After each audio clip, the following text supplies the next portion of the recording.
Hola, bienvenidos sean todos y todas a la primera edición de Café Ideas. Este es un espacio para innovar juntos en sostenibilidad. Mi nombre es Karen Enríquez, yo soy gerente de proyectos de Mangle Consultora y el día de hoy tengo el privilegio de que me acompañe Juan Miguel Galias. Él es director de Galias Júpiter Consulting, una consultora especializada en gestión ágil de innovación y transformación. También es profesor de innovación y gestión del cambio y marketing avanzado en la PUC, así como profesor de experiencias de innovación, design y agilidad en la Universidad del Pacífico. Tiene un doctorado en educación y, bueno, una amplia experiencia en temas de innovación, design thinking y formación de equipos ágiles en innovación. Eh, a lo largo de este webinar vamos a escuchar un poco más sobre su experiencia. Invito a toda la audiencia a tener una taza de café y ponerse cómodos para escuchar esta primera edición de nuestro Café Ideas. Compartamos a través de redes sociales el evento etiquetando a Mangle Consultora y con el hashtag Innovación Sostenible. El tema que nos trae aquí es Design Thinking para innovar en sostenibilidad. Juan Miguel, te doy la bienvenida a este espacio de Mangle. Muchas gracias por aceptar nuestra invitación. No, al contrario. Muchísimas gracias, Caroline, y a todo tu equipo por haberme invitado y compartir la experiencia que hemos podido ir recogiendo sobre Design Thinking y en particular sobre sostenibilidad. Muchas gracias a ti, Juan Miguel. Para todos los que nos escuchan, primero me gustaría que iniciemos explicándoles qué es Design Thinking. Tal vez no todos conocemos el término, qué cosa es, cómo es que esta herramienta nos ayuda a innovar y a formular proyectos, más aún en estos periodos de incertidumbre y crisis como las que vivimos, ¿no? Totalmente, sí. Bueno, Design Thinking es nada más y nada menos que pensamiento del diseñador. Es como un diseñador que pasa en su cabeza para poder lograr crear un diseño. Y como siempre comento, esto es un término genérico, no es una marca, no es que haya una institución internacional que decide qué es Design Thinking y qué no es. Muchas personas pueden tener su propio estilo de Design Thinking, muchas universidades lo tienen en realidad. Cada una ve de qué manera es el mejor camino que puede plantearle a alguien que quiere aprender a diseñar para poder llegar justamente a crear diseños que cumplan sus objetivos. Es algo, como digo, genérico, pero se ha ido popularizando más que nada porque se ha ido aplicando el uso de esta forma de pensar del diseñador fuera del espacio de los diseñadores y ha entrado al mundo de las empresas para diseñar soluciones de productos, servicios y estrategias. Y es ahí donde ha empezado a adquirir popularidad como término. Design Thinking viene del mundo del diseño industrial.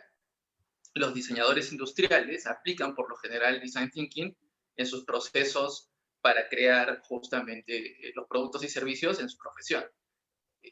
Lo que ha venido ocurriendo es que se han ido aplicando estas técnicas de los diseñadores industriales a un espacio un poco más amplio, que es el diseño de estrategias, el diseño de productos y servicios.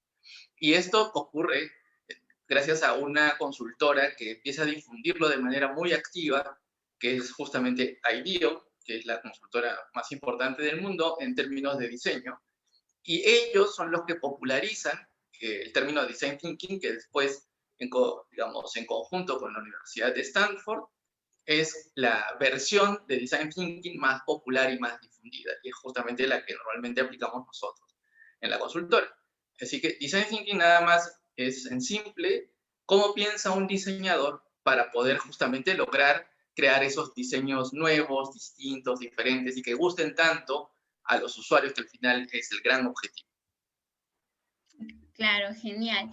Y ahora, el design, bueno, yo sé que el design, por ejemplo, toma en cuenta bastante, o sea, en este proceso de diseño y de creación de ideas diferentes, innovadoras, justamente lo que convierte especial a esta herramienta es el tema de que se tome en cuenta al usuario, ¿no? ¿Cómo es así que, digamos, logramos que se tome en cuenta el usuario? ¿Por qué es importante tomar en cuenta el usuario?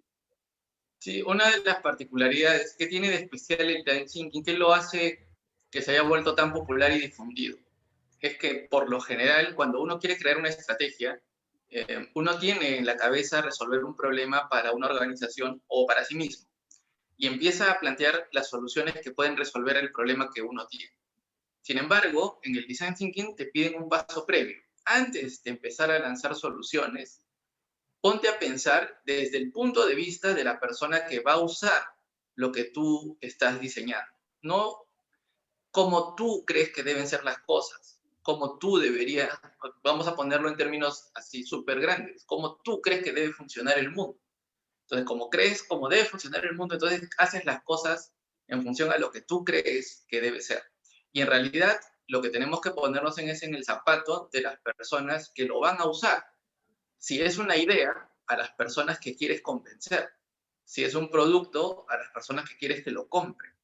Y ponerse desde esa mirada, normalmente, antes de que se difunda la herramienta de Design Thinking, se hacía por lo general con herramientas de medición o de estudios de mercado, que era lo tradicional en la forma de entender a una persona para poder crear algo para ella.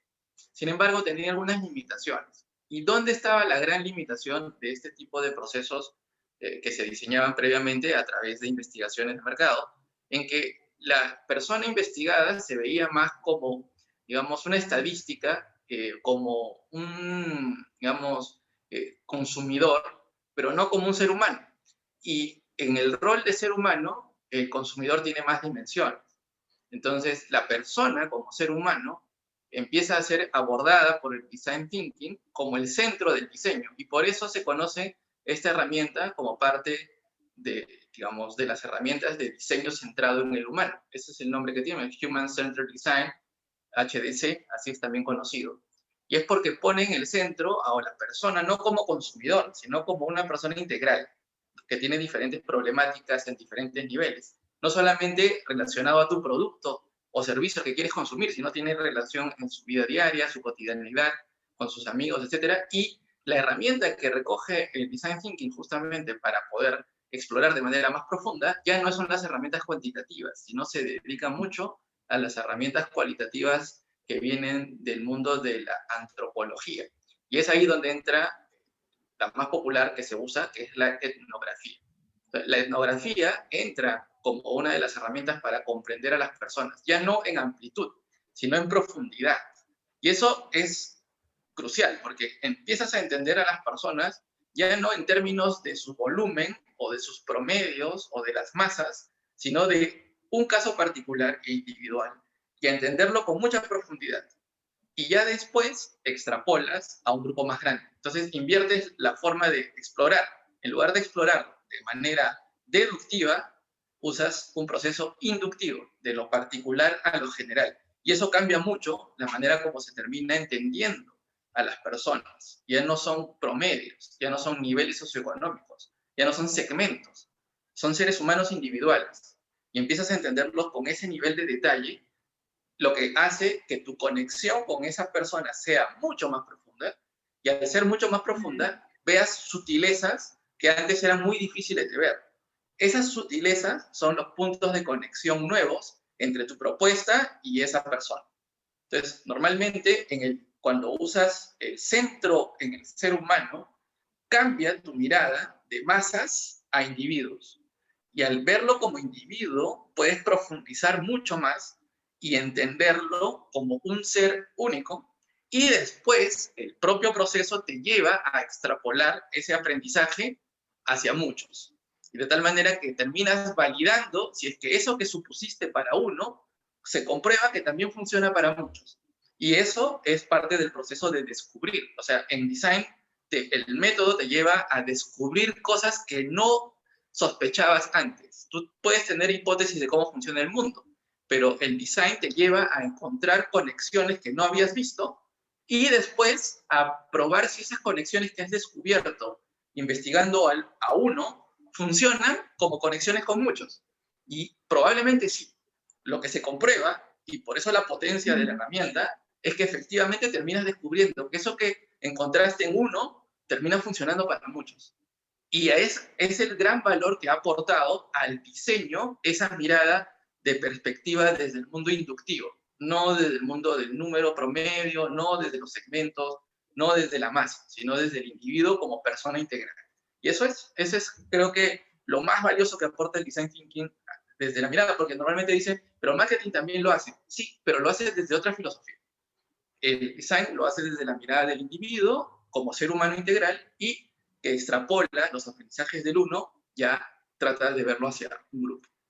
Hacia los demás, sí, exacto. A mí me gusta mucho la metodología del design en las oportunidades que he tenido de aplicarla, y en verdad lo que uno podría descubrir de una persona, o sea, es realmente sorprendente, ¿no? Entonces ya más adelante probablemente nos cuentes algunos ejemplos de cómo entender a los usuarios y todo esto.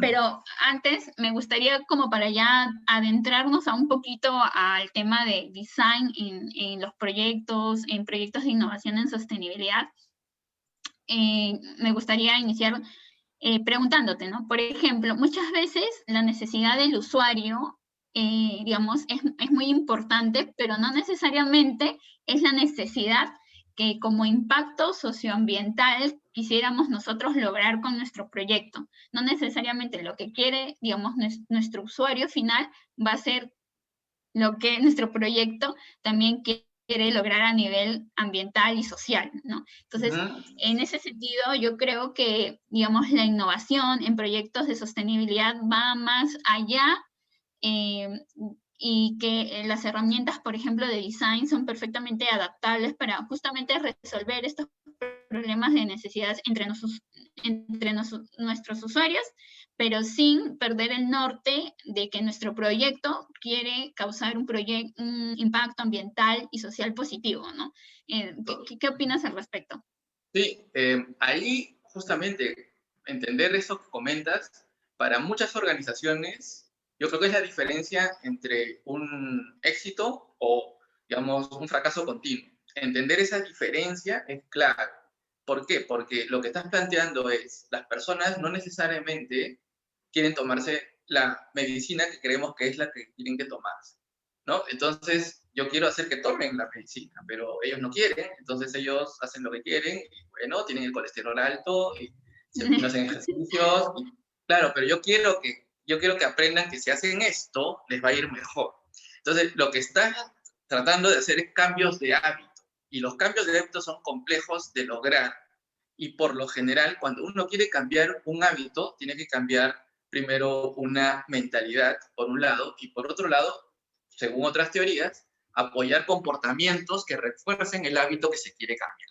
Entonces, entendiéndolo de esa mirada, no le quieres vender un producto o servicio, sino le quieres vender o un nuevo hábito o le quieres vender una nueva acción que genere un hábito. O sea, estás yendo, digamos, por los costados para lograr que la persona enganche con tu propuesta y termine después convenciéndose de lo que tú le quieres ofrecer como valor, pero no llegó por el ofrecimiento del valor, sino llegó por otras cosas. Es como a un niño que cuando quieres darle de comer, no le das de comer de frente empujándole, sino le haces jugar al avioncito. El niño va a terminar comiendo, ¿cierto? Pero el mecanismo que lo llevó a comer es el juego. Y es exactamente lo mismo cuando uno quiere lograr cambios de hábito. Si uno va de frente a decirle come porque tienes que comer, el niño va a mover la cabeza y va a decir no quiero. Pero si le dices, mira, el avioncito viene por acá, está con la comida adentro, se lo das, y el niño come y sonríe. Y ya después, cuando va madurando, va entendiendo que eso le hace bien. Y cuando uno quiere llegar a convencer a un grupo de personas para cambiar un hábito, tú debes ir, digamos, con una estrategia. La estrategia es, primero, que logren hacer lo que consideran que es el paso necesario para ir construyendo el camino final hacia tu objetivo. Ese paso intermedio es desde la acción de donde está la persona, que puede estar muy pasiva, muy mirando a otro lado, y de pronto tú tienes que hacer que por lo menos te mire a ti. Después que por lo menos tenga interés en conocerte. Y después por lo menos que tenga interés en usar lo que tú estás planteando. Entonces, eso lo tienes que plantear normalmente para lograr estos cambios que comentas. se tiene que hacer una estrategia de pasos. Tienes que ir llevándolo de un lado al otro progresivamente. Y eso normalmente, no necesariamente es rápido, pero tienes que tener una estrategia que lo vaya llevando. Y entonces, ahí es donde viene justamente, una vez que uno entiende esto, que es un proceso que va a topar etapas para pasar de A a B, y no lo vas a hacer saltar de frente, sino vas a hacerlo que haga pequeños saltos hasta que llegue a donde quieres que llegue. Una vez que se tiene claro eso, entonces tú tienes que ver, ok, ¿qué lo puede motivar a esta persona a dar un paso en la dirección correcta? No el salto completo, de repente es demasiado grande el salto, pero por lo menos un paso en el sentido correcto. ¿Qué cosas queremos que haga? Y qué palancas tengo que mover yo para que justamente ese movimiento que queremos se dé, el cambio de esa persona. Entonces, ¿cómo logras eso? Ahí regresamos a lo que conversábamos antes, ¿no? Cuando tú te pones a explorar a la persona en su profundidad, vas a encontrar justamente los motivadores y los que le genera frustración. Eso que identificamos dentro de la persona son la manera como tú puedes guiar a la persona. Si tú le ofreces cosas que le motivan, se va a acercar a ti. Si ofreces cosas que reducen sus frustraciones o dolores, vas a hacer que se acerque a ti también. Entonces, la solución que tú planteas tiene que darse en la medida de que la persona acepte ese camino que tú le estás planteando como vehículo para lograr mejorar lo que le satisface o reducir lo que le molesta. Y normalmente cuando uno hace análisis en design, uno aprende eso, cuáles son las cosas que le genera satisfacción, cuáles son las frustraciones o dolores, eso se mapea, ¿no? En mapas de empatía, en mapas de trayectoria, uno va mapeando y dice, ok, acá están las oportunidades que yo puedo hacer para mejorar y hago cosas que conecten con esa persona. Entonces, el proceso que hacemos es eso. Entonces, cuando tú quieres conectar, por ejemplo, ideas que se necesitan para transformar, a pesar de que la persona cree que no lo necesita, lo que se tiene que identificar es, ok, ¿qué cosa es lo que te motiva a ti? ¿Qué te motiva a ti? ¿Qué te fastidia a ti? Y mi solución, que es llevarlo al paso que yo quiero, se basa en lograr darle aquellas cosas que lo motivan o que le reducen la frustración. Y en ese sentido es que tú diseñas tu acción. Pero vamos a llevar un ejemplo más aterrizado porque estoy hablando un poquito abstracto. Pero aterricémoslo un poquito y yo estaba dando el ejemplo de un niño porque es más fácil de entender, ¿no? El ejemplo del niño es más fácil de entender. Entonces el niño quiere jugar, el niño quiere divertirse todo el tiempo y quiere comer rico, ¿no? Porque, o sea, el niño dice, pero ¿por qué me tienen que dar pues la comida? ¿Por qué no me dan el pollo frito que me dieron el fin de semana? Porque ahora me están dando esta cosa horrible. O sea, no entiendo, ¿no? Si a mí me gusta eso, ¿por qué no me...? No entiendo. Entonces, si uno se pone en el lugar del niño, uno ve el problema totalmente diferente si se pone en el lugar del padre. Y en este caso es lo mismo. Cuando uno mira para resolver un problema que tenga que ver con sostenibilidad, uno tiene que ver a la persona como es. No como el ideal de persona que uno quisiera que sea, sino como es. Y ver qué mecanismos van a llevar a esta persona de donde está a donde quiero que llegue, a través de qué motivadores y qué indicadores yo lo puedo ir llevando hacia el cambio de actitud que yo quiero. Cambiar un hábito, cambiar una actitud, es uno de los retos más fuertes que tiene cualquier diseñador. Más sencillo siempre es darle lo que quiere, pero hacer que cambie un hábito es un reto fuerte. Entonces, normalmente las organizaciones que buscan cambios de hábitos son las organizaciones que tienen más dificultades para lograr los objetivos porque es justamente lo más complejo que se puede hacer, tratar de cambiarle el hábito a una persona. Entonces, ahí tienen que ir, yo diría, en una escalera, paso a paso, ir llevándolo del A al B, pero hay a punto 1, a punto 2, a punto 3, y tiene que haber una estrategia. No puede ser eso un camino que esté al azar, tiene que haber una estrategia. Si yo lo llevo de aquí a acá, después de aquí a aquí, después de aquí a acá. ¿Cómo se logra eso en las organizaciones? Las empresas de consumo lo hacen, cambian hábitos, lo hacen, ¿no? Yo lo he hecho, yo he trabajado en marketing muchos años, entonces tú logras cambiar un hábito, pero a través de toda una estrategia. No es que lo haces y a la primera lo vas a lograr, vas planificando la estrategia, vas logrando. Normalmente una empresa de consumo lo que busca es que la persona que está acostumbrada a consumir un producto deje de consumirlo y consume el mismo. Entonces, el hábito que tenía, quieres que lo deje por el hábito nuevo que le quieres crear. Entonces, sí es posible, perfectamente posible. solo que el objetivo tiene que ser bien claro y con una estrategia bien armada detrás. Claro, y bueno, y yo creo que en temas de sostenibilidad, donde hay un carácter multidisciplinario de esto, donde no solamente es el tema ambiental, sino también el tema social, el tema económico, porque también debe haber una parte económica para que sea sostenible justamente el proyecto o, o la actividad que se quiere ejecutar, ¿no? Y justamente Ujú. este carácter multidisciplinario es el que hace muchas veces dentro de las organizaciones que los proyectos no funcionen y genera bastante frustración dentro de la misma organización y de la área que está llevando a cabo todo ese proyecto porque siente que es como que todo lo que hace es como que no logra convencer o trasladar todo lo que quisiera hacer a más allá de su, digamos, de su oficina o de su área, ¿no? Y por ejemplo, aquí Totalmente. yo te comento, por ejemplo, una experiencia que tuvimos en Mangle con una de las organizaciones que trabajamos, que fue la Biblioteca Nacional. Ellos estaban en un proyecto de coeficiencia que implicaba muchas cosas y que duraba todo un año. Y, por ejemplo, justamente, digamos, porque conocíamos un poco de las herramientas que se usan en design y cómo tratar de involucrar a los usuarios y a las personas para que se sientan parte de y que luego adopten todas estas acciones o proyectos que se quieran implementar.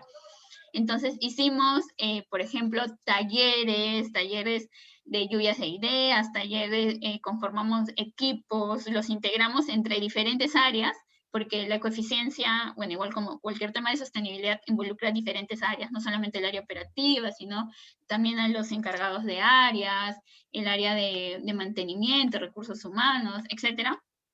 Y hicimos, por ejemplo, diferentes talleres.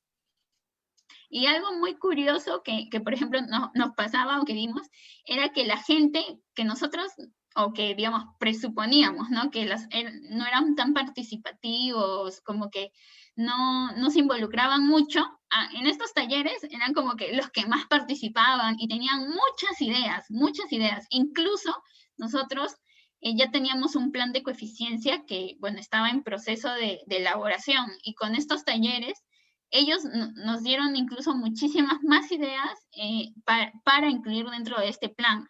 E incluso dijeron, no, pero hay que plantear nuevos objetivos, que los objetivos deben ser más amplios. Estaban muy animados, ¿no? Entonces yo creo que una de las claves en los proyectos de sostenibilidad es justamente lograr ese involucramiento, que ellos sientan que son parte de, entonces que es como que su opinión también fue tomada para que cuando se ejecute alguna actividad sientan que es como que, fue gracias o participé y lo que se está logrando como que, yo también soy responsable, soy protagonista, ¿no? De esto. Entonces, bueno, a ver, y por ejemplo, ¿cómo haría una organización, tal vez de las personas que nos están escuchando aquí ahorita y tienen algún proyecto, tal vez pertenecen a alguna organización y quieren hacer un proyecto y quieren justamente aplicar estas herramientas de design? Eh, ¿Cómo lo podrían hacer? ¿Cómo podrían seguir?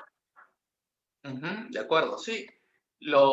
Cuando uno quiere hacer un proyecto de design thinking, parte por tener un desafío, un reto. ¿Cuál es ese reto? ¿Cuál es ese desafío que tu organización quiere resolver? Eso tiene que estar claro para todos los miembros del equipo. Tenemos que saber qué queremos resolver. Y la ambición del desafío también involucra más o menos riesgo, más o menos posibilidades de éxito o posibilidades que nos salga bien. Entonces, el desafío uno lo define y una vez que tiene claro el desafío, lo que hace es identificar quiénes son las personas con las que tengo que conocer y conversar para poder resolver este desafío, con quiénes tendría cuáles son lo que se le denomina los stakeholders, cuáles son los actores involucrados, cuáles son estos grupos de interés involucrados, cuáles son estas personas con las que yo tendría que conversar. Una vez que identifico eso, procedo a conversar con ellas en una fase que se conoce como empatía. La empatía se ve en tres perspectivas. Una es tratar de saber qué cosa es lo que te dicen, saber qué cosa es lo que hacen, y uno mismo tratar de imitar o ver desde su propia mirada cómo es esto que están experimentando ellos, con el fin de que de ponerse en sus zapatos y sentir lo que está sintiendo el otro. Eso es lo que queremos lograr, que el otro, nosotros poder captar sus emociones más allá de solamente sus razones, para poder verlo como una persona integral. Muchas de las decisiones de alguien se toman por la emoción. Eso es algo que ya tiene varios años de conocido y de investigado. Necesitamos entender esa parte emocional de las personas para realmente entender la parte más grande de por qué hacen lo que hacen. Entendiéndolo, ahora sí, podemos plantear el problema ya no desde el desafío del grupo, sino desde la mirada propia de este stakeholder que investigamos, de estas personas con las que conversamos. Y esa es la segunda fase, definir el problema desde la mirada del usuario. Entonces, para esto, lo que hacemos es encontrar el punto de vista, analizamos cuáles son las necesidades de esta persona y cuáles son las causas profundas de las necesidades por las cuales las personas quieren esto que necesitan. Una vez que hemos identificado eso, construimos lo que se llama un insight, que es esta, digamos, causa profunda que hasta la propia persona de repente ni conoce, ¿no? Que de repente ni es consciente. Y una vez que hemos identificado esto, tenemos ya construido nuestra probable pregunta. ¿Qué cosa es lo que queremos ahora sí resolver? Una vez que hemos identificado, entonces, hemos hecho empatía, hemos definido el punto de vista, ya pasamos a generar las ideas. Ahí resolvemos el problema no de la organización. Y esto es algo clave de Design Thinking, justamente. Tú no resuelves el problema de la organización. Tú resuelves el problema del usuario, de la persona que has investigado. Y todo lo que creas es para resolverle ese problema. Y esa solución es un vehículo para lograr tus objetivos como organización. Pero tu foco es resolverle el problema al usuario. ¿Por qué? Porque la única forma como se garantiza de que algo, el usuario va a querer usarlo, ya sea una idea, ya sea un producto, ya sea un servicio, es que resuelva un problema que el usuario tiene. Y no el problema de la organización. Y ahí es donde muchas organizaciones creo que justamente cuando diseñan sus proyectos lo hacen más pensando en resolver los problemas que tiene como organización, o sea, su misión, sus objetivos, pero no en resolver los problemas de las personas para las cuales son las que tendrían que usar su solución. Y lo que tiene que hacerse es cruzar ambas, ¿no? Que la solución que yo le doy a la persona sea el vehículo para lograr mis objetivos. Y así se tiene que ver. Y una vez que defines ese proyecto desde esa mirada, entonces ahora sí, no queda solamente en teoría, lo llevas a la práctica, lo pruebas, lo aplicas, que esa es la siguiente fase, que es el prototipado, creas un prototipo. Y es una de las cosas, yo diría, que hacen realista el design thinking, porque hasta acá suena como que muy en abstracto, pero el prototipo es donde la cosa aterriza a la realidad. ¿Y qué es el prototipo? Es una prueba, un artefacto que construyes que te permite testear esa idea con las personas. Entonces tú tienes una solución, ¿no?, en la cabeza y con esa solución tú la testeas con las personas, la pruebas con las personas. Y las personas te van a dar un feedback. El feedback puede ser que le encanta o que no le encanta o que le molesta o que no le gusta, pero todo lo que aprendas de ahí te va a servir para mejorar e iterar la nueva versión de tu producto o servicio. Por lo tanto, cuando uno sigue estos pasos que hemos conversado, que es comprender al usuario, plantear el problema desde la mirada del usuario y no de la tuya, crear soluciones para el problema de tu usuario, y crear un prototipo y probarla con él, en ese momento tú generas un aprendizaje enorme y puedes iterar hasta encontrar algo que realmente conecte. Y una vez que has encontrado eso, lo que te toca es construirlo y ya producirlo.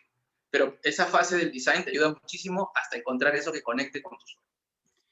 Y, por ejemplo, para las personas de repente que digamos, tal vez están preguntando, ¿y cómo es que yo logro entender al usuario? O sea, ¿cómo lo lograría entender? ¿Qué herramientas tendríamos para que la gente pueda utilizarla y entender más al usuario para el cual está diseñando un proyecto o una idea? Sí, para uno, imagínese una persona y puede hacer unas preguntas y se las responde uno mismo para ver, y va a ser con esto más sencillo entender esta parte, ¿no? A ver, todas las personas, eh, dicen exactamente lo que hacen? ¿Todas las personas hacen exactamente lo que dicen? ¿Todas las No, personas dicen exactamente lo que piensan? tampoco.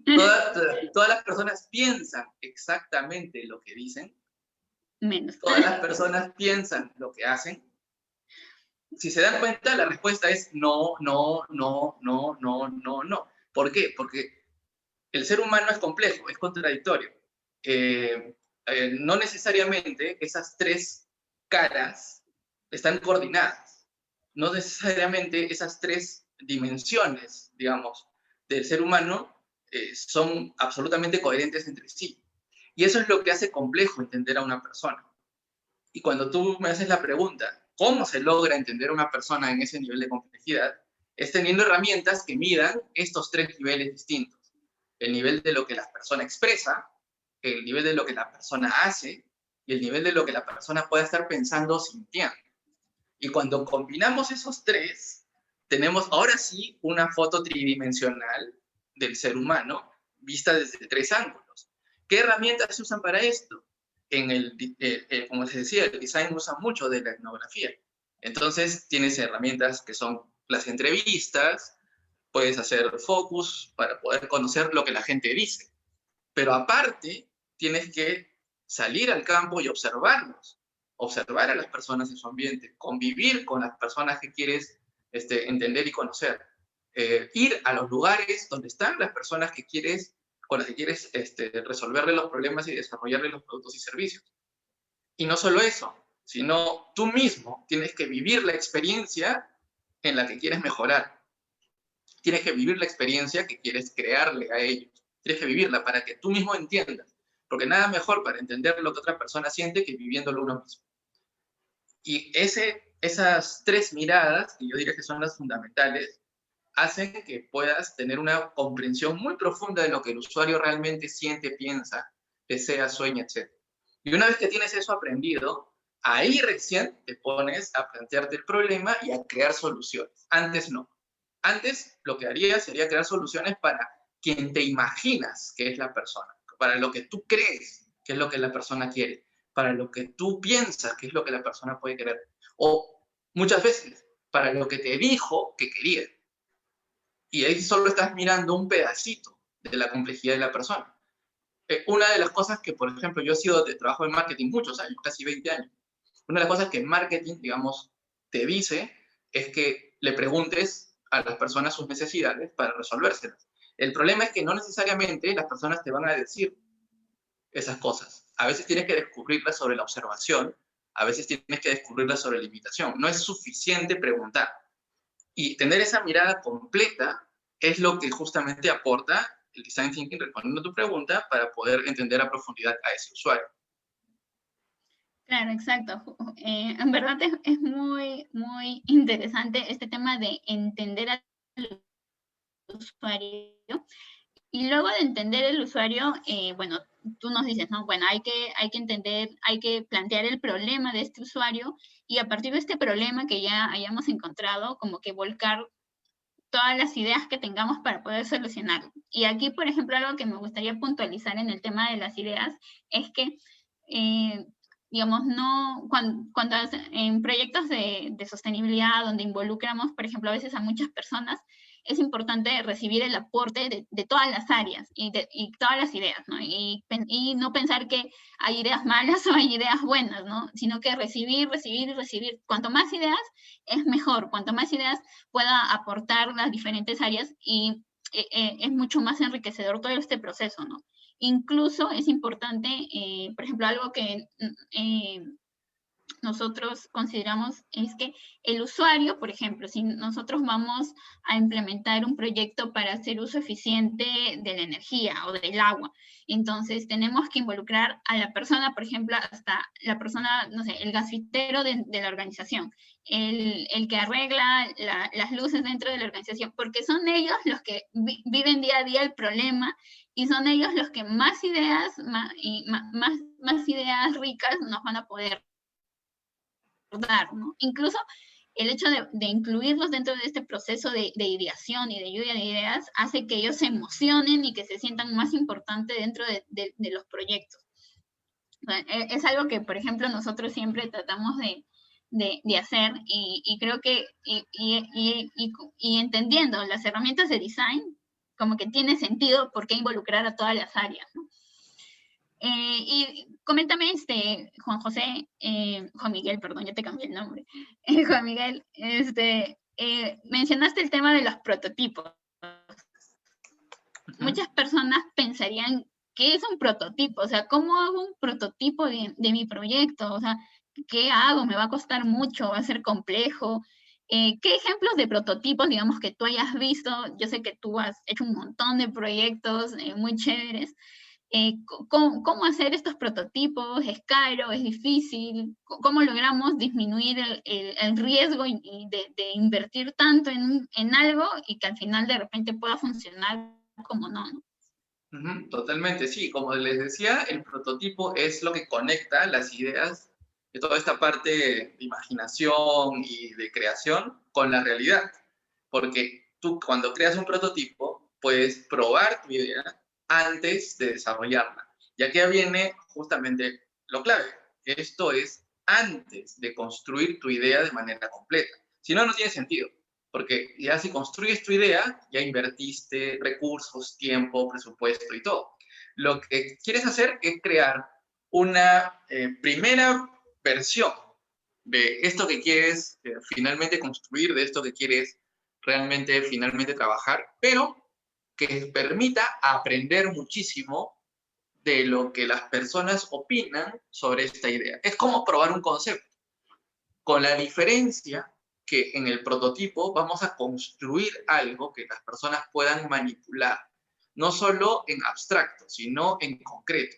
¿Por qué? Porque cuando una persona se le pregunta en abstracto, en su cabeza la información la procesa con su imaginación y con su entendimiento. Y si yo le digo, mira, vamos a hacer algo que es excelente, que va a tener estas características maravillosas, la persona le agrega sus condimentos a la idea, le empieza a poner su propia creación. Y cuando tú le preguntas, ¿te gustó? Te va a decir, claro, maravilloso, pero ¿maravilloso qué? Maravilloso lo que la persona creó en su imaginación, no necesariamente lo que tú estás pensando. Y cuando lanzas y le dices, mira, acá está lo que me dijiste. No, pero así no era. No, pero es que yo no te dije eso. No, si tú me dijiste, no sé, que sea grande. Claro, pero grande, no, sí, pero lo tuyo no es grande, lo tuyo es enorme. Ah, bueno, pero tú me dijiste grande. Sí, pero grande, o sea, hay interpretaciones variadas de la palabra grande. Y así pueden haber interpretaciones variadas de cualquier concepto. Para evitar ese problema, lo que haces es construir algo físico que le haga vivir la experiencia de manera muy tangible para que todos sus sentidos se concentren en el proceso de evaluar y realmente pueda dar información muy rica de lo que estás mostrándole. Para que esa parte de invención y de imaginación y que le mete sus propias ideas al proceso de conversación se reduzca al mínimo y sea muy concreto. Entonces, cuando tú lo ves construido, dices, ah, caramba, esto es, sí, allá. Entonces ya te da feedback mucho más valioso que si fuera solamente en abstracto. Por eso se prototipa, para que las personas tengan esa oportunidad de generar justamente una, digamos, respuesta, un feedback mucho más fidedigno. Ahora, el prototipo no tiene que ser algo costoso, puede ser papel, cartón, puede ser plumones en una pizarra. Lo más básico ya sitúa a la persona en el contexto y ya lo sitúa y hace que cuando responda en un nivel mucho más cercano a lo real. Ahora, los prototipos inicialmente tienen que ser muy baratos. ¿Por qué? Porque nuestra idea va a evolucionar mucho. Si nosotros dedicamos mucho dinero y recursos a construir nuestros prototipos, va a ser muy lento el aprendizaje. Lo que queremos es aprender rápido al menor costo posible. Entonces, al principio hacemos ideas con papel, con cartón, con dibujos en una pizarra. Y en función a eso, puede ser un PowerPoint, puede ser un PPT, cualquier objeto que permita a la persona entender qué está pasando sin que su imaginación venga al lugar del producto, sino que sea lo que tú realmente estás queriendo decir. Entonces, en ese momento, la calidad del feedback es muy buena. Y como estás al inicio de tu proyecto, todo el aprendizaje que obtienes es valiosísimo. Conforme vas avanzando tu proyecto, puedes crear prototipos cada vez más parecidos al final, al producto realmente final. Pero ya has aprendido lo más valioso al principio y ahora ya estás afinando detalles. como funcionalidades, características particulares, rango de precios, etcétera. Ya lo vas acomodando para poder ir teniendo la información para ir llevándolo ya al producto más final. Vas, lo que se denomina en diseño, subiendo la fidelidad del prototipo, que se parezca cada vez más al producto final. Pero lo vas construyendo con el cliente, lo vas construyendo con él. El cliente, le vas presentando un primer prototipo, te da un feedback. Regresas, mejoras, presentas el otro prototipo, te das feedback.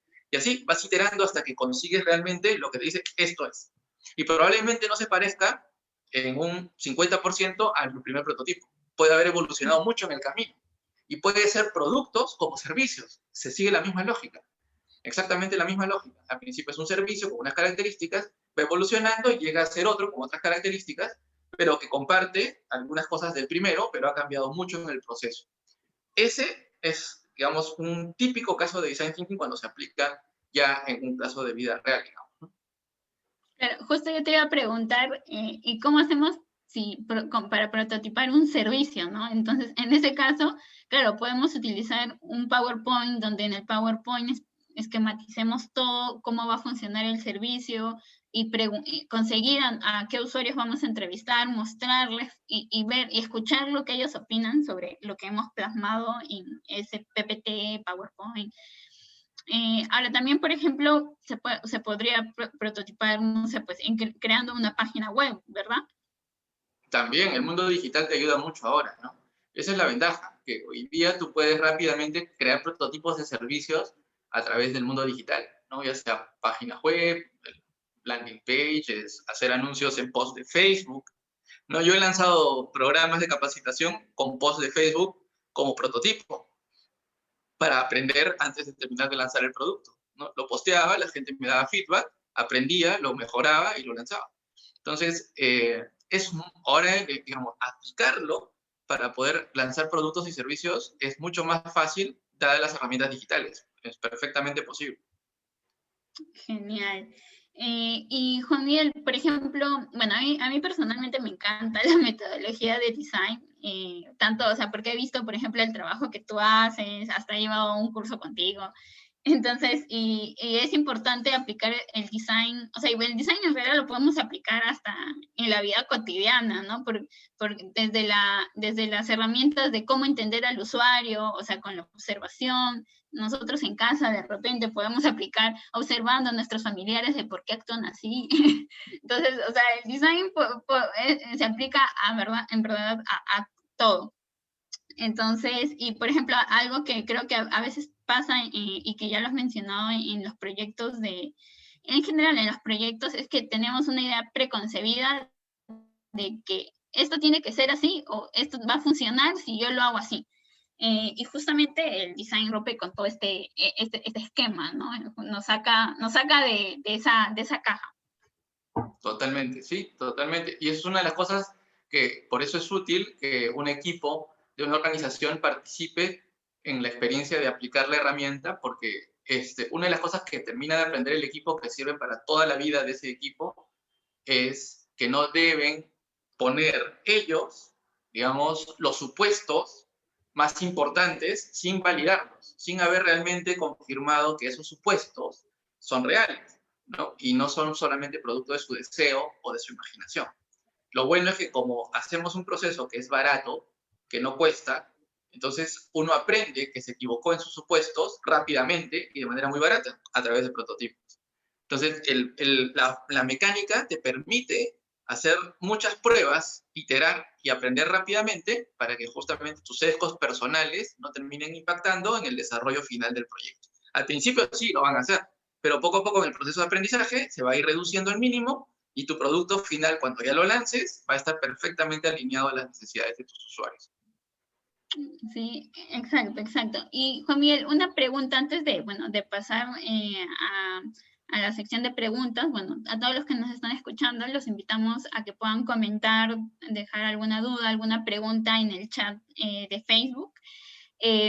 Una pregunta adicional que también, por ejemplo, nos la han hecho en otros webinars que hemos hecho con anterioridad es ¿cómo convencer, por ejemplo, ya yo soy el área ambiental de mi organización y quiero implementar un proyecto, pero mi jefe o mi gerente no no le entra el tema ambiental dentro de la cabeza. ¿Cómo hago, qué herramienta de design podría yo aplicar para convencerlo que me dé como que su apoyo? Mira, este caso lo hemos tenido en varios clientes con los que hemos apoyado a las áreas de responsabilidad social, justamente, ¿no? A ver, creo que es algo sabido que las áreas de responsabilidad social no son las áreas con más presupuesto de las empresas, ¿verdad? Normalmente son áreas que no tienen todos los recursos necesariamente para lograr todo lo que quisieran. Entonces tienen que estar continuamente luchando por conseguir presupuesto para los proyectos que plantean. Y en ese sentido, lo clave es que, digamos, el área entienda su rol no desligado de la organización, sino como parte de la creación de valor de la organización. ¿Y a qué me refiero? La organización como organización tiene unos objetivos. O sea, por algo existe esa organización. Y esta área, si toma conciencia de que tiene que ser, digamos, un apoyo al logro de los objetivos de la organización, entonces puede empezar a plantear estrategias para hacer lo mismo que comentábamos respecto de cómo guiar a una persona a cambiar un hábito. En este caso, ¿qué queremos? Queremos que se tome en cuenta algunas, digamos, pautas o ideas que pueden plantear de repente un área de sostenibilidad y que se involucren esas ideas a todos los procesos de la organización, por decir algo. Entonces, si ese es el caso, por ejemplo, en el caso del cliente que te comentamos, ¿no? Lo puedo contar porque lo hemos contado en un conversatorio antes, es Toyota, ¿no? Y hemos trabajado con ellos en su área de responsabilidad. Ahí lo que hicimos fue generar de qué manera el área de responsabilidad contribuía con los grandes objetivos de Toyota, del Perú. Entonces, ¿de qué manera podíamos sumarnos? Y aprovechando justamente la coyuntura de que existe todo un movimiento ya desde Japón por la sostenibilidad, entonces se consiguieron algunos, digamos, oportunidades que aparecieron para decirle, mire, vamos a ayudar a conseguir esos objetivos, pero necesitamos 2 niveles de trabajo. Entonces dijeron, ¿qué niveles de trabajo? Trabajo 1 es generar todo el tema que tenga que ver con la reputación de la organización, pero la reputación de la organización hacia una organización sostenible no se puede basar en el aire, tiene que ser sobre cosas reales, no puede ser sobre cosas inventadas, tiene que realmente ser creíble que somos sostenibles. Entonces tenemos que realizar actividades que generen esa credibilidad. Y adicionalmente, contarlas para que los clientes o potenciales clientes de la organización vean que nosotros estamos haciendo cosas que son reales, que no solamente lo estamos diciendo por quedar bien, sino que realmente lo creemos. Entonces, en esa estrategia, lo que se hizo fue conversar con las diferentes áreas, identificar cuáles eran las necesidades de esas áreas y ver cómo los argumentos que se planteaban desde la mirada del área de responsabilidad podían sumar a esos objetivos. Y un casito que se hizo fue, por ejemplo, trabajar con el área de recursos humanos, que fue como un piloto para probar nuestra idea, nuestra estrategia. Entonces, se le planteó apoyarlos en organizar un evento para el personal en plena cuarentena. Y lo organizó el área de responsabilidad social. Pero, ¿qué le dijo? El convencimiento fue, miren, están las personas trabajando a distancia, no se ven seguido, ya no comparten. ¿Por qué no organizamos un evento de integración con todos para que compartan, conversen, etcétera? Pero eso no es un tema que tenga que ser responsabilidad social. Eso es un tema que probablemente es una responsabilidad de recursos humanos, pero responsabilidad social lo planteó diciendo, y vamos a contar lo que hemos logrado con nuestras comunidades, lo que hemos logrado con el tema que estamos trabajando de economía circular, lo vamos a lograr con lo que estamos trabajando para reducción de huella de carbono, vamos a contar todo eso en el evento. Ya está bien, cuéntenlo. O sea, excelente, cuéntenlo, ¿sí? Y me ayudan a hacer esto, sí. Y se hizo un evento, justamente donde entre parte y parte del evento contaban todo lo que hacía el área. Y muchas personas, que es normal en organizaciones grandes, recién se enteran de muchas cosas en esas cosas. Es normal. Y dicen, oye, qué interesante lo que están haciendo. ¿Cómo contribuimos?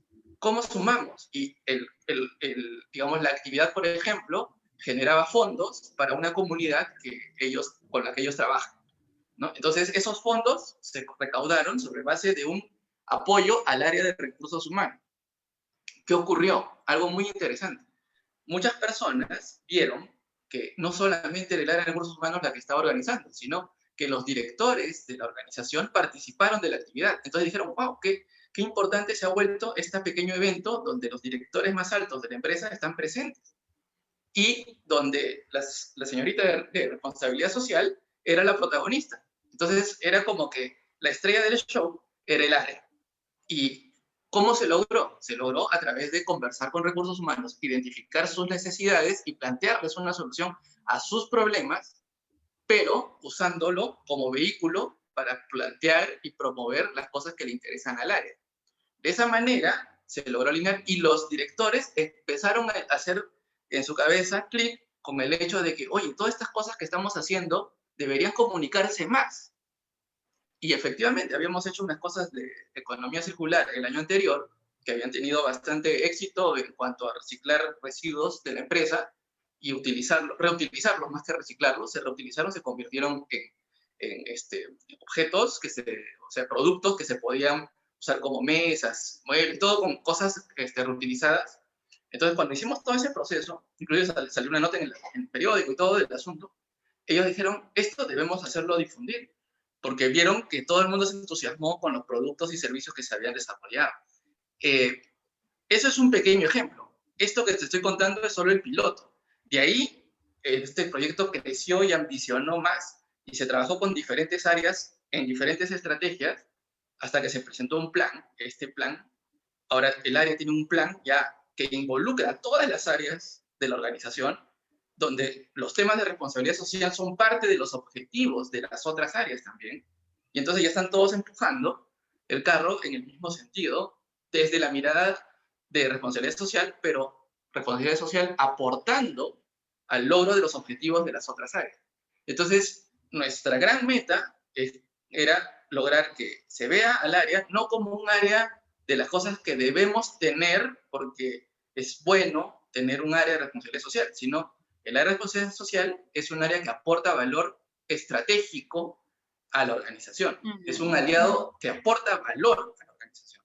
Al aportar valor, entonces definitivamente ya no está en el nivel de son los que hacen las cosas buenas, pero no necesariamente cuando estamos pensando en ventas de carros, ellos nos van a ayudar. No, ahora ellos están siendo parte de la estrategia y nos ayudan con sus ideas a lograr que los objetivos de la organización también se logren.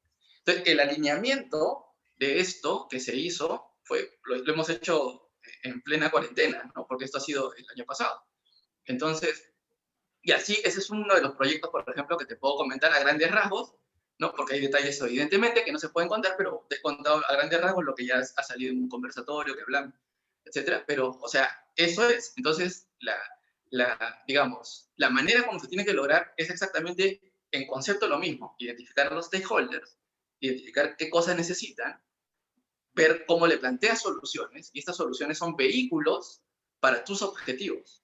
Y al planteárselas, es como que el niño abre la boca y come. Porque al final lo que queremos es que lo haga al principio, de repente no muy consciente, pero sabemos que le va a hacer bien. O sea, sabemos que le va a hacer bien. No estamos haciéndole ningún daño. Y porque es algo que podrían pensar, no, oye, pero ustedes están haciendo algo como que él no se da cuenta de lo que están haciendo. Pues, ¿no? Es que al principio la persona solo va a ver lo que le parece bien para él y lo otro, lo demás, lo acepta y ya está. No necesariamente, digamos, está convencido del tema específico de fondo, pero el primer paso es por lo menos que lo conozca.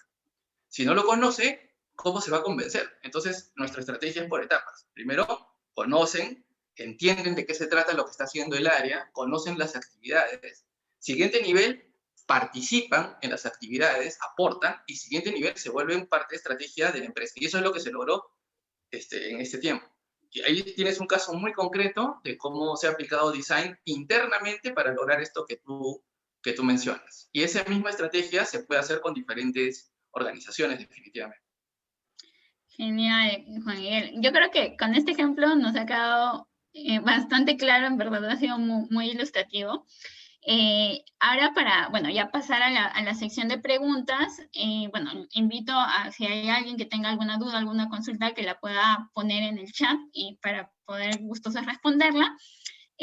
Para leer las preguntas o que hay en el chat, bueno, voy a invitar a Carla para que nos las pueda leer y, bueno, gustosos de poder responderlas, ¿no? Sí, claro. A ver, Carla, ¿nos apoyas con las preguntas? Sí, buenas tardes, Caroline y Juan Miguel. Es un gusto poder participar en este primer Café Ideas y escuchar la experiencia de Juan Miguel en el uso de esta herramienta, la de Design Thinking. Gracias por enriquecer nuestra tarde y bueno, a continuación pasaremos a responder las preguntas del público. Bueno, la pregunta fue realizada por Miguel. ¿Necesita ser creativos para poder aplicar el Design Thinking en un proyecto? Sí, claro. La creatividad es algo que justamente desde la perspectiva del design yo los invito a ver un video de David Kelley, que es David y Kelley es Kelley, que es una charla TED, donde claramente explica el tema de la creatividad. ¿Y qué cosa es lo que explica? Explica que todos tenemos la potencial de ser creativos. Lo que pasa es que nuestra creatividad está como escondida y justamente el design dentro de las herramientas que ayuda digamos, al proceso, hay una parte donde justamente redescubre la capacidad de crear de todos nosotros. ¿Y cómo lo hacemos? Con trabajos en equipo, con dinámicas de equipo que hacen que esa creatividad se dé. Entonces hay personas que dicen, no, yo no soy muy creativo. Eso no es cierto. Lo que pasa es que te has olvidado de cómo es ser creativo. Nada más. Está ahí dentro de uno. Uno de niño tenía la creatividad a flor de piel. Esa creatividad está ahí. Solo que mente que está dormida. Lo que tenemos que hacer es despertarla. Y justamente hay herramientas dentro del proceso de aprender Design Thinking que te ayudan a despertar esa creatividad. Los invito a ver eso y otro video también muy bueno, también otra charla TED, que es de un, en este caso un educador, ¿sí? Que es Ken Robinson. Los invito a verla también. Ken Robinson muy bueno para explicar este tema de cómo potenciar la creatividad.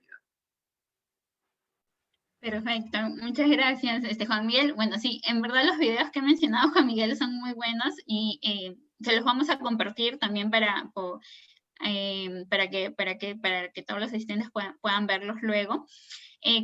Carla, ¿hay alguna pregunta dentro del chat? Sí, gracias por la respuesta, Juan Miguel. La siguiente pregunta es si existen disponibles en la web a los que se puede acceder libremente sobre Design Thinking. Sí, claro. Hay muchas páginas. Yo los invito a la primera a digitar ideo.org, ¿no? Ideo.org. Ahí pueden encontrar infinidad de materiales que pueden descargar de manera gratuita, de cómo ver los materiales, manuales, etc. Otra es una de la guía de Stanford, ¿no? De la D-School se llama. Lo único que hacen es tipear bootleg, que es B-2-O-T-L-E-G, bootleg, todo junto, y Design Thinking, bootleg, y van a encontrar un PDF, que es muy bueno también, es un excelente resumen de todas las herramientas gratuitas para que lo descarguen, y entrar, digamos, a ver páginas de consultoras. Por lo general hay información, pueden también, bueno, entrar a LinkedIn, ver el blog que yo tengo ahí, pueden entrar y chequearlo, con temas que tienen que ver con design, etcétera, o a los conversatorios también que hacemos de design, por lo general una vez por semana. Y ahí van a ver un montón de material y cosas que pueden aprender de esta herramienta. Perfecto. Está bien, muchísimas gracias, Juan Miguel. Entonces, bueno, el tiempo ya nos está ganando, así que vamos llegando al cierre de nuestro evento. Y creo que, bueno, desde mi perspectiva y desde también la de Mangle, vemos al design como una herramienta valiosa, ¿no? Dentro de los proyectos de sostenibilidad y en general dentro de cualquier proyecto, y que nos ayuda justamente a encontrar soluciones innovadoras, centradas en el usuario, y que nos pueden ayudar a encontrar estas soluciones que aspiran a trabajar justamente por un mundo mejor. A ver, ya, una última pregunta. Dice que hay una última pregunta. A ver, ¿cuál es Carlita, esa pregunta? Bueno, la pregunta es de Andrea García y nos dice que, sobre el caso de Toyota, ¿cuánto tiempo se tomó aproximadamente de inicio a fin? Es un proyecto que se ha hecho, digamos, son varios proyectos, no es uno solo. Entonces, la última parte, la que conté, han sido 4 meses durante la cuarentena. En plena cuarentena hicimos todo eso. Bueno, y eso nos demuestra que a pesar de estar aislados, igual hay forma de poder seguir trabajando en estos temas, ¿no? Y de poder involucrar a las personas. Claro, no, perfectamente. Como digo, lo hemos hecho en cuarentena, así con todo cerrado. Igual hemos logrado hacer estos cambios en la organización, ¿no? De manera que sí funcionó, sí funcionó. Genial, Juan Miguel. Bueno, les comento a todos los que nos están escuchando y a todas las personas interesadas en recibir mayor información sobre Galeas Júpiter, sobre la consultora de Juan Miguel, sobre nosotros y sobre todos los recursos que se han mencionado durante la charla. Por favor, que se inscriban a través del link que Carla vamos a estar colocando a través del link de Facebook. Ahí pueden escribirse y les vamos a estar mandando el video y todos los recursos disponibles. Juan Miguel, no sé si quisieras dar algunas palabras finales, cómo pueden las personas ahí encontrarlos, conocer más de Galeas. Sí, bueno, primero agradecerte, Carla, por la oportunidad de compartir con ustedes, con las personas con las que ustedes lo siguen. Nosotros somos una consultora, ya tenemos más de 7 años de experiencia trabajando en temas vinculados a todo lo que es innovación a diferentes niveles y también a nivel de formación en programas de capacitación. Tú has participado en algunos de ellos, Carolyn, por eso conoces un poco de nosotros. Y también hacemos formación abierta, no solo in-house, sino también formación al público en general. Y ahí no sé si les pueden compartir a los que están ahora viéndonos o los que vean después la grabación, el link donde pueden entrar y dejar ahí sus datos para contactarlos referente a los programas que hacemos y las posibilidades de hacer asesorías o charlas o conversaciones para ver de qué manera estas herramientas pueden ayudarlos a desarrollar oportunidades para crecer y desarrollar sus organizaciones. Tanto sean para cursos como para asesorías, pueden dejarnos ahí o entrar a nuestra web, que es www.galeasjupiter.com, o pueden seguirnos en nuestro fanpage, igual, Galeas Júpiter, o pueden seguirnos en nuestra página en LinkedIn, Galeas Júpiter, o pueden seguirnos en el Twitter, o pueden seguirnos en todas las redes sociales estamos, así que es cuestión de que nos busquen ahí, y felices de poder contactar con ustedes. Mi nombre es Juan Miguel Galeas, y encantado de haber conversado con ustedes. Muchísimas gracias. Bueno, eso es todo por hoy. Gracias a todos los que nos han escuchado. Gracias, Juan Miguel, por tu participación. Nos vemos en el siguiente Café Ideas. Los invitamos a todos a que puedan entrar a las redes sociales de Mangle, a la página web de Mangle, que es www.mangle.com.p, para que estén pendientes de nuestros próximos eventos. Y eso sería todo. Muchísimas gracias, Juan Miguel. Gracias a ti, hasta luego. Hasta luego, muchas gracias.